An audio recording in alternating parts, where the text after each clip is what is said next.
ముగ్గురు స్నేహితులు డబ్బు సంపాదించాలనే దుగ్ధతో అన్నీ సమకూర్చుకొని ఒక పెద్ద పట్టణానికి బయలుదేరారు.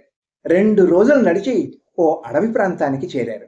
అనుకోకుండా అక్కడ వాళ్లకు బంగారు నాణాల సంచి దొరికింది.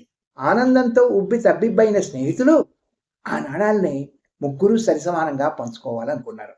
స్నేహితులు ముగ్గురు నడిచి నడిచి అలసిపోయారు. ఆకలితో నకనకలాడుతున్నారు.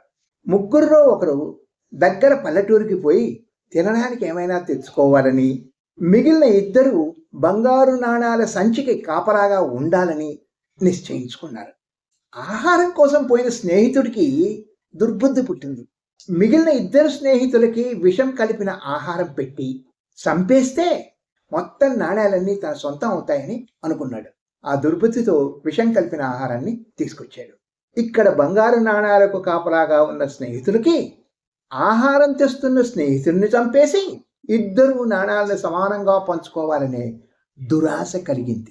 స్నేహితుడు ఆహారం తీసుకురాగానే వాడి మీదికి లంఘించి చంపేశారు. ఆనందంగా ఇద్దరు బంగారు నాణాలు సగం సగం పంచుకోవచ్చని స్నేహితుడు తెచ్చిన విషాహారం తిని ఇద్దరు కొద్ది నిమిషాల్లో చచ్చి పడిపోయారు. అత్యాశతో ఒకరి మీద ఒకరు కుట్రలు పన్నుకొని హతమయ్యారు కదా.